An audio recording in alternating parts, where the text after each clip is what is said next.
Down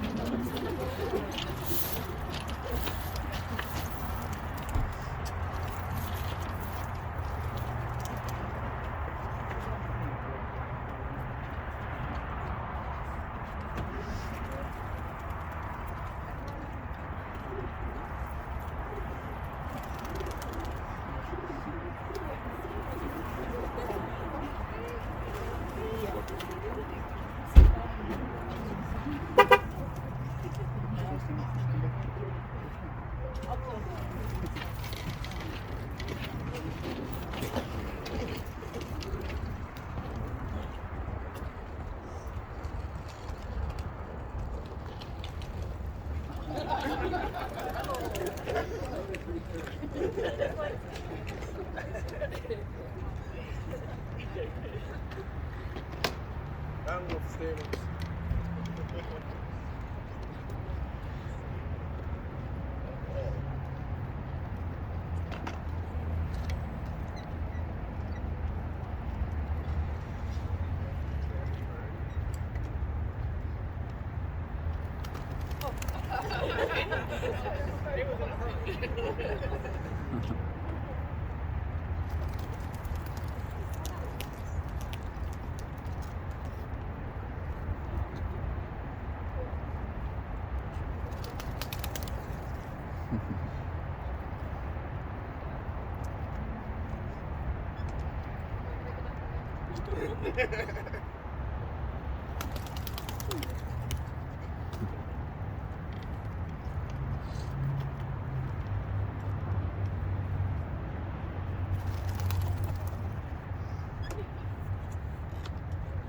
Well, while we can see that again, we'll move right into our moment of silence.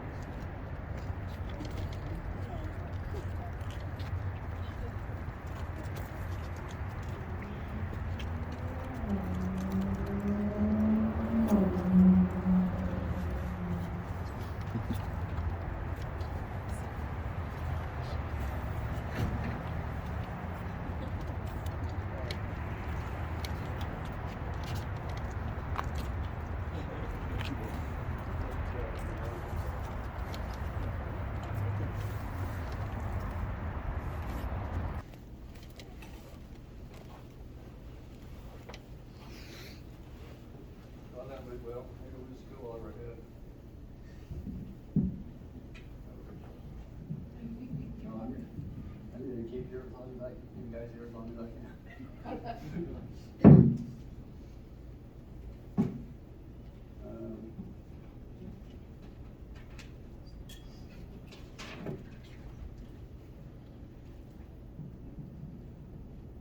Our scheduled speakers, myself, Jesse, my son, and Jason. I haven't had anybody else request to be on the schedule, so. Gene. Well, we do have an open mic right after, so. But if Gina likes to follow Jason, or I think it'd be a good place.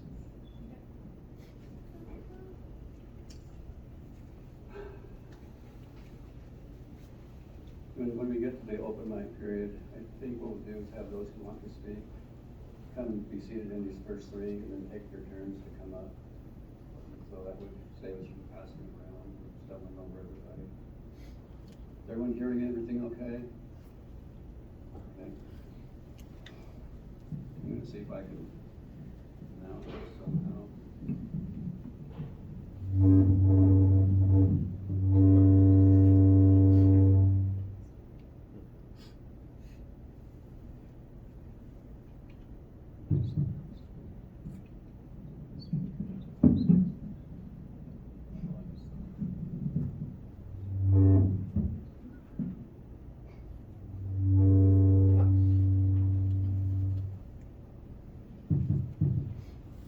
I thought I missed that then.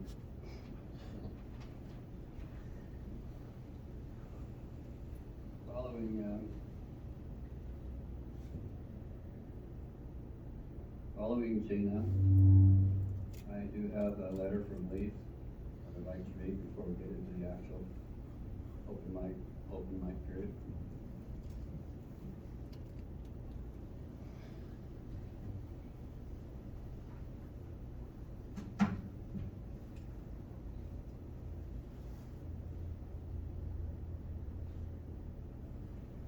This will take about 13, 14 minutes as I read it. If you just let me ramble on, it'll take about 35 to 45 minutes.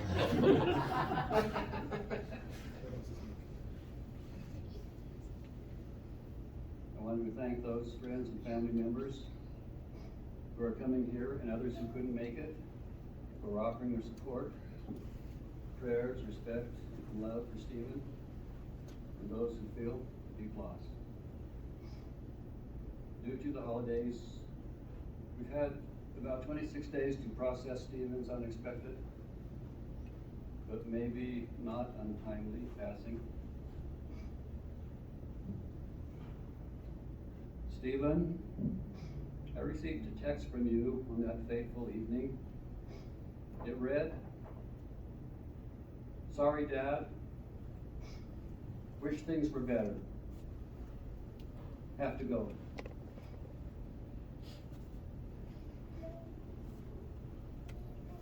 We used to have intense discussions about politics and the state of the world.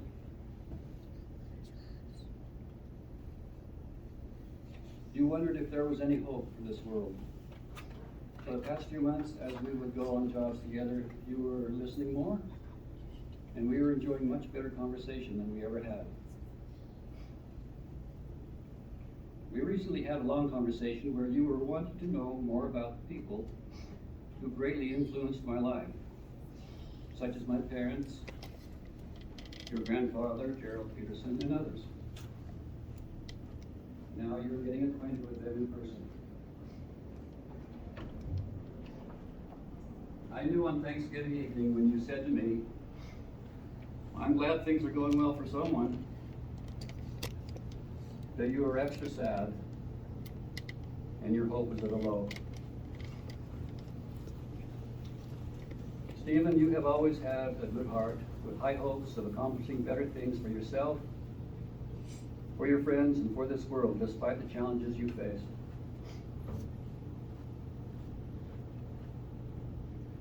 And I know there were some things you were not sad about.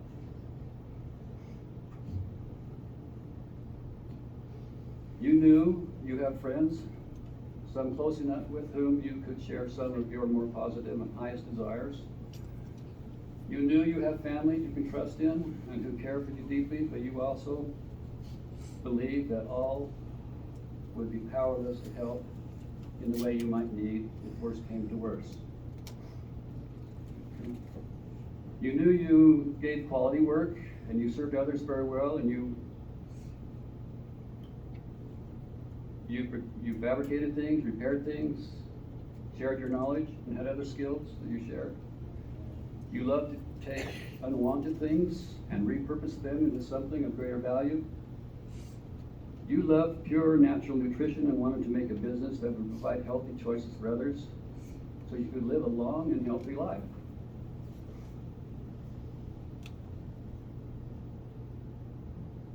You were not sad about these things and a few other things. You dreamed of a better world where people would be free of the grip of unconstitutional legalities.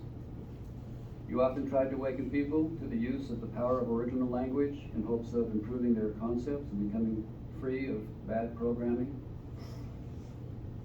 You knew very early in life that you were being offered a broken educational system and you would need to be self-educated, and that you did. You were not really a loner, but you had to get accustomed to walking alone with some of your knowledge. You knew that some of your unique values did not bode well for getting along, for finding a life companion, but you couldn't really change that very much.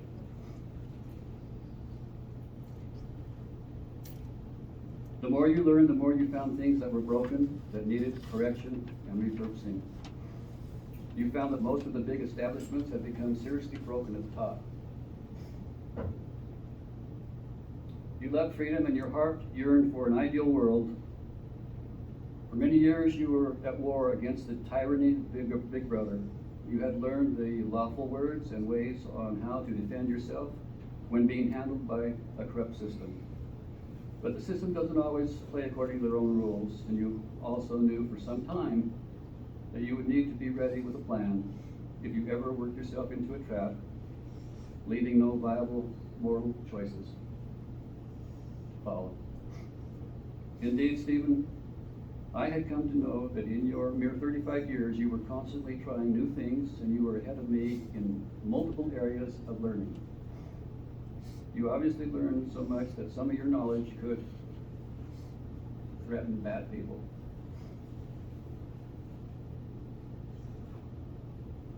It was not that you did not have caring people around you, or that you did not have dreams and hopes and projects to keep living for a better world. You didn't expect perfection in anyone, and you knew you didn't measure up to the standards of many. It wasn't your dream to conform to some of the norms of this world, and you accepted that. Yet, our conversations revealed you were confident in a supreme intelligence, and you enjoyed witnessing the function in your life of eternal principles like the law of attraction, abundance. You didn't have the patience to attend organized religion, but you seemed to measure yourself by some eternal standards you discovered for yourself. Still, you questioned if good was ever going to overcome evil in this world. So why did you have to go?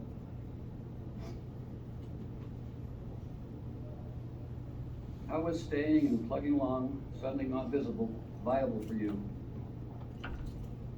Well, your recent fatal action inspired me to do some research. There was a man named Samson who lost his young wife to the powers that be. He sadly continued to lead and boldly, successfully defend his people for some years. But due to a little mistake, he became under the control of his enemies. He had his eyes poked out and was performing the work of a beast every day, pushing a big stone wheel, grinding wheat into powder. He was now doing the work of an animal. On one occasion, one momentous festive occasion, his enemies gathered and made sport of him in a huge coliseum, packed full of mockers and tyrants. Continuing to be a blind animal was not his choice. He had gained a wealth of knowledge during his life, and it was time to quit, to keep his gains and cut his losses and leave this realm. Here he was near the main pillars. He knew them well. He pushed them apart, and he brought the whole building down on himself and all his chief enemies. King Saul found himself in a similar situation. It was not an option for him to stay. In a matter of minutes, he would be apprehended by the Philistines. His eyes would be poked out. He'd be turned into an animal slave, or he'd have all the skin pulled off his body while he's still alive. What would be your choice?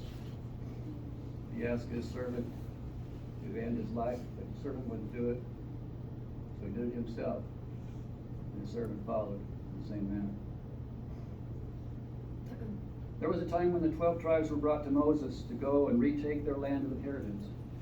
Moses, Caleb, and Joshua saw it as their duty to go forward and expel the trespassers. But the people had already had a number of clashes with integrity on their journey, proving they were not yet adequately mature and equipped for the task. They chose to not make war with the trespassers and the giants in the land, so they chose Plan B, to wander for 40 years in the desert. Moses wanted them to face their problem, but the wisdom of the people knew they were not ready. They made their choice, and guess what? The Lord continued to walk with them, even though they did not face the original duty. Do we all have our own limit to the point where we need to lose our life but preserve our soul? Even Jesus had his limit. He had a better eternity on his plate.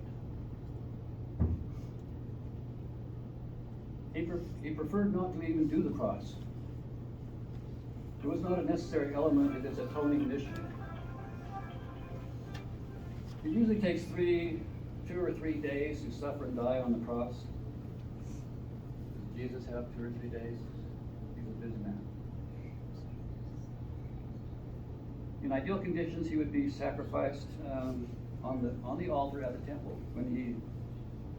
When he did submit to the cross, he did not stay normal 2 or 3 days. He cut it short.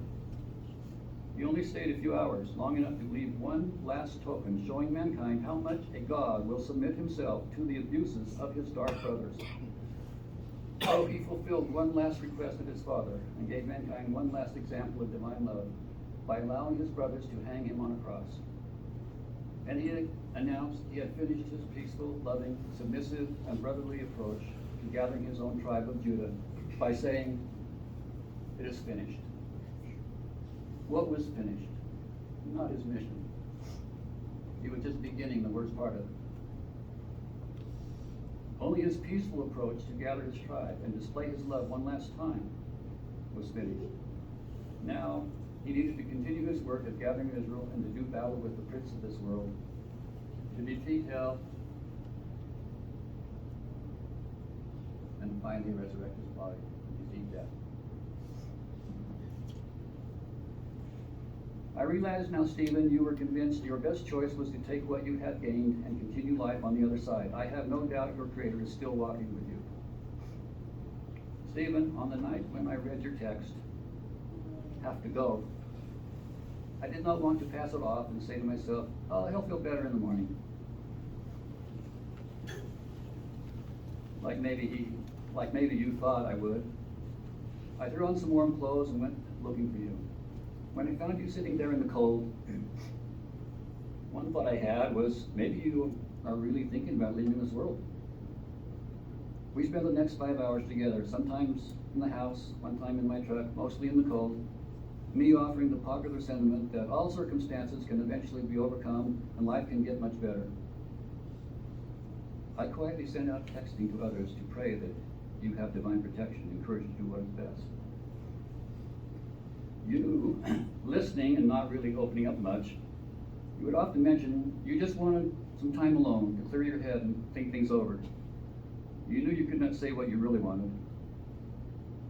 We never argued. We never raised our voices. You sat and listened to my stories, knowing it would not change anything.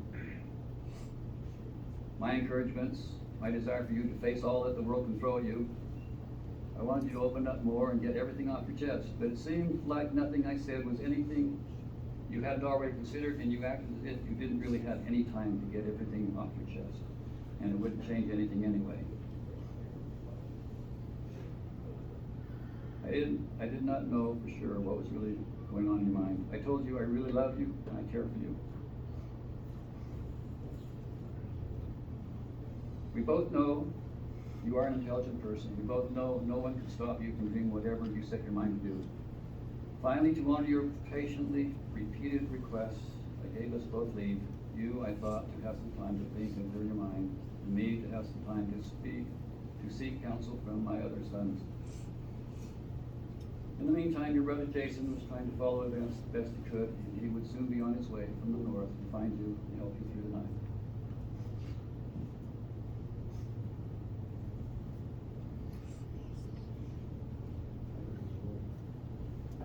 Like a real brother.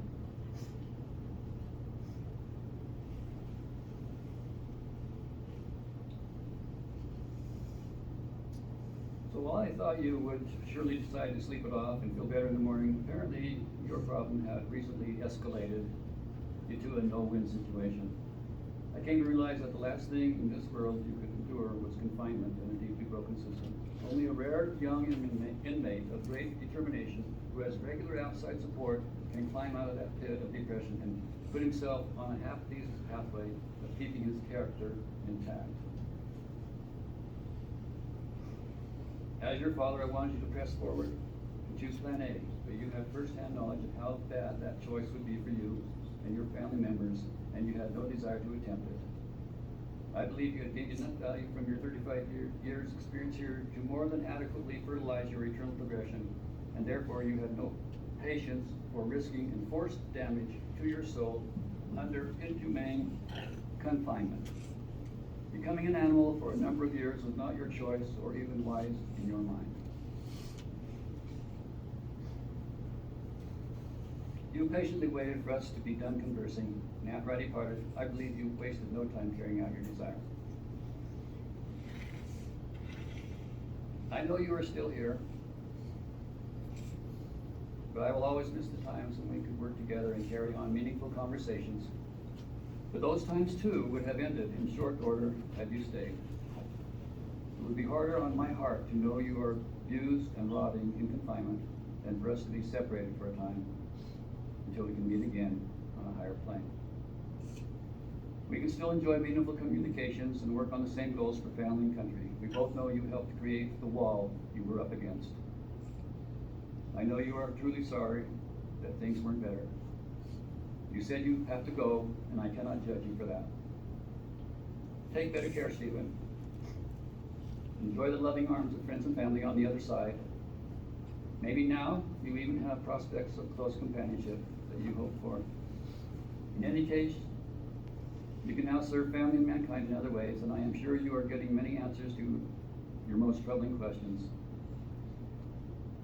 As your father, I thank you for the things I learned from you and the experiences you gave me, and I especially thank you for those.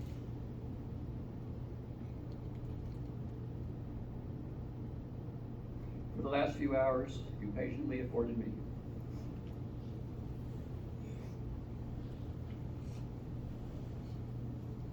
Allowing me to feel a peace of mind that your disposition was not founded in any disappointment with family and friends. Although we can all be rude to each other once in a while, that wasn't what was bothering you.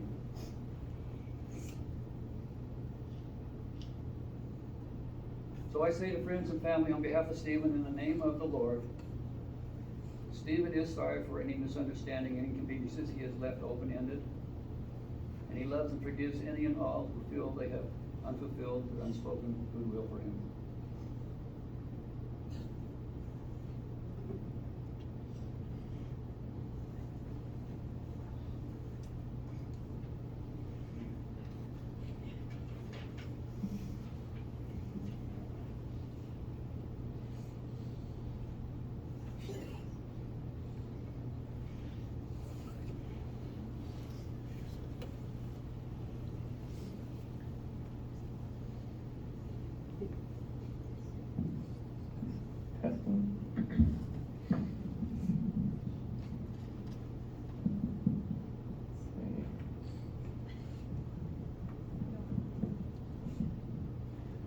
Working.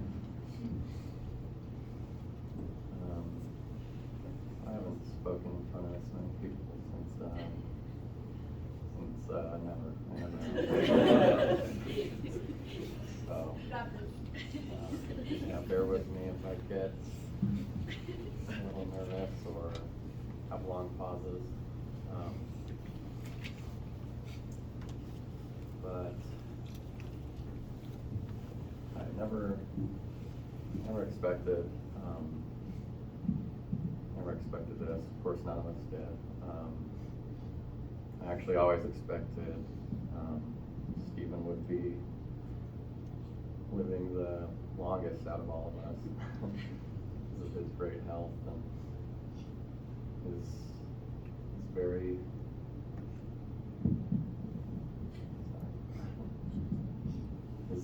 deep interest and great diet and all those things. He really was incredible in health in that area. He, being 35, sometimes he was still mistaken as a teenager. He was so young. So I really thought, we'd all be 100 and he'd still look like he's in his 20s.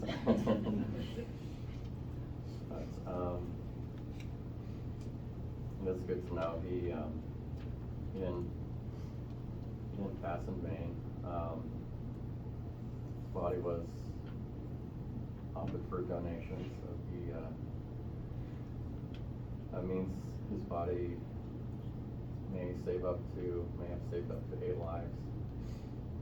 So that's 8 other people, 8 other lives are possibly saved, and also 75 more lives in need can be enhanced from one donated body. So and it's good to know that there are people out there who have some amazing healthy organs right now. Tissue.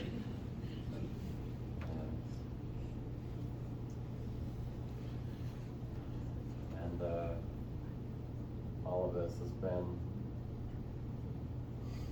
a big learning experience. It's sad, of course, at the same time, but knowing that Stephen's spirit lives on gives me peace, and makes it easier to feel okay, start feeling okay, start learning to live with it.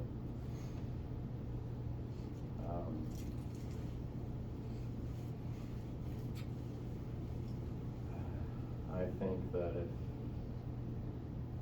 if it weren't for that, if it weren't for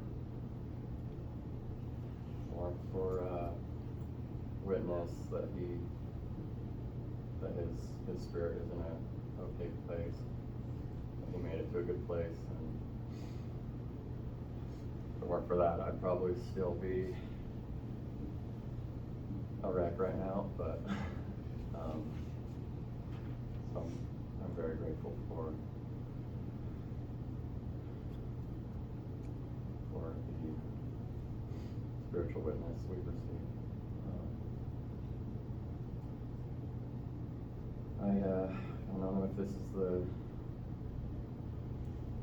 right time to share, but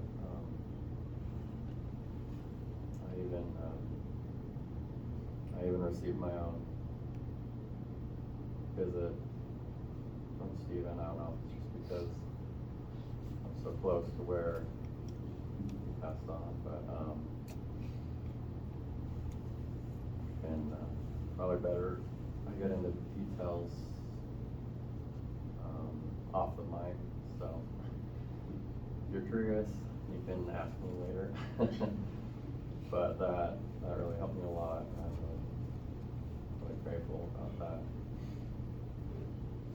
And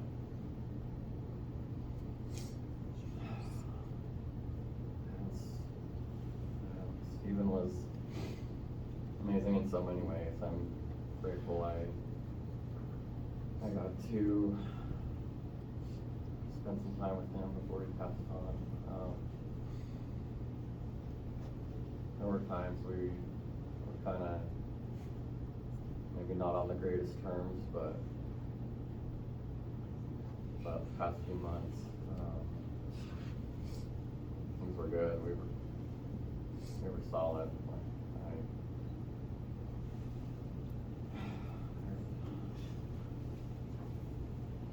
Me and him really became good friends again, it felt like. And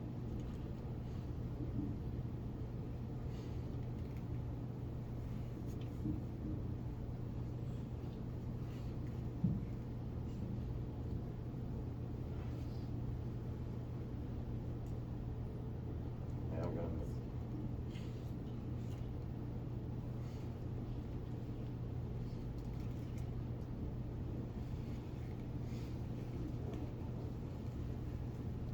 He really taught me a lot.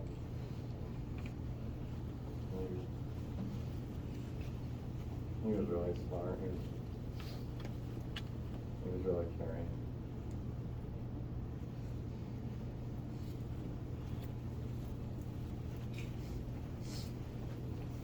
I may not have always seen it, but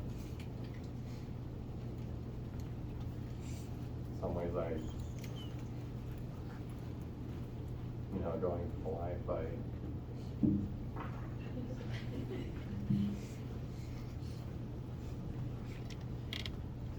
feel like I may have taken it for granted. always, I think it may have been easy too. He was always there. He's always there for us. He's always there in case of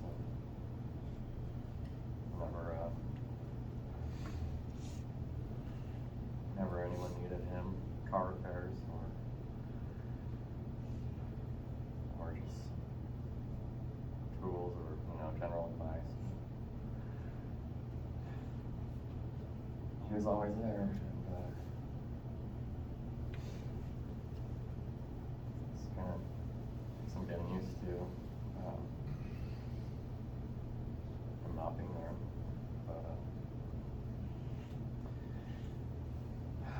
but I try to look on the brighter side, knowing he's in a good place. His mission is continuing on beyond this world.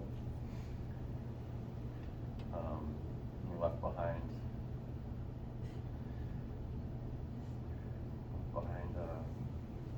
part of him in all of us. Many things I learned from him, and he really was a really good brother.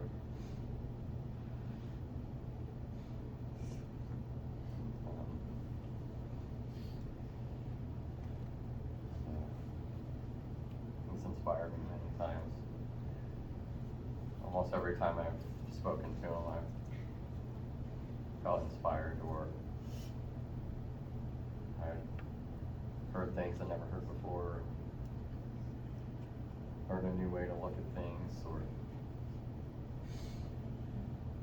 always learn something whenever interacting with him.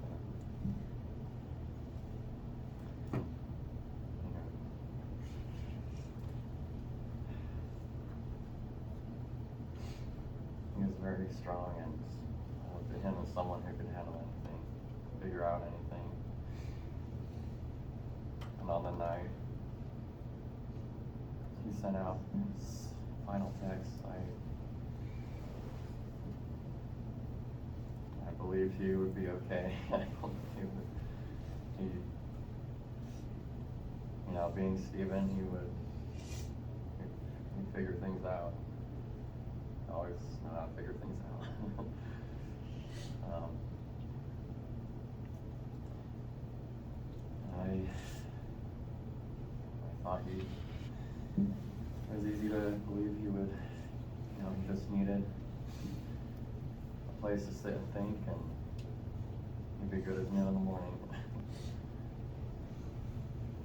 And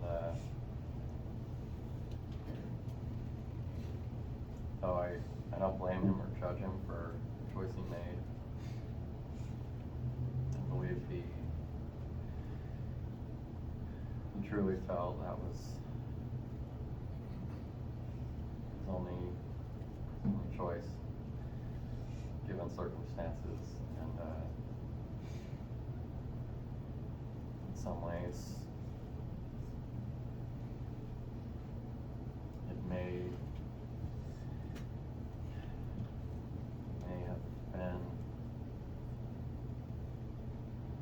have been not untimely. Untimely, but not untimely at the same time.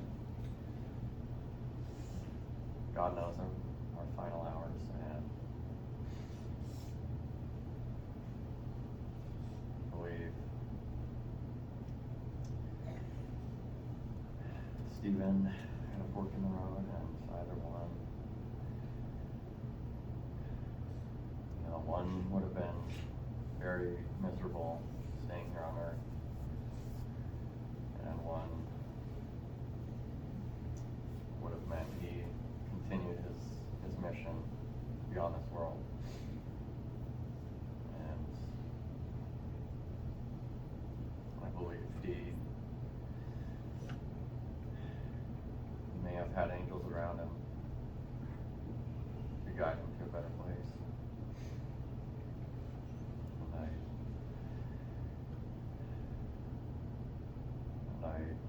fully believe that he was welcomed with loving arms up there in a higher realm.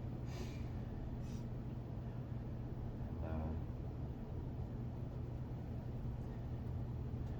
all these things give me great peace, and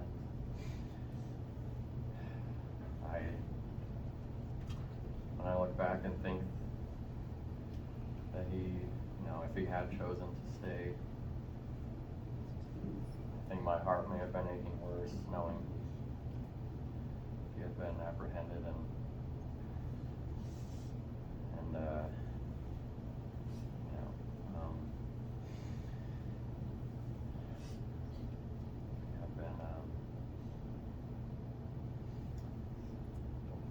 been taken by the law. And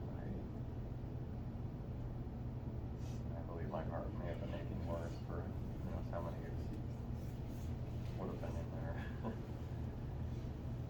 So I dare say this may have been the better route. I'm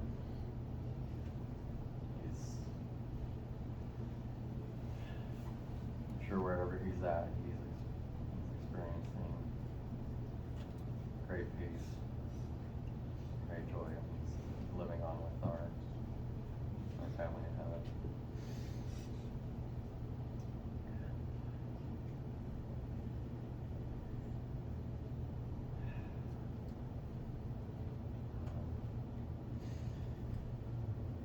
I may have just run out of things to say.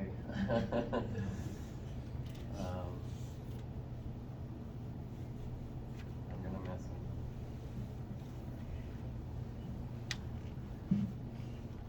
And he taught me a lot, and I know that he's still with us, and he can still be with us, still visit us.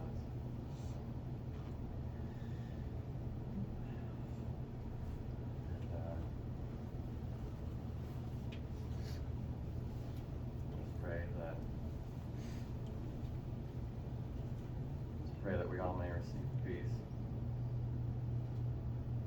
and that we all may know that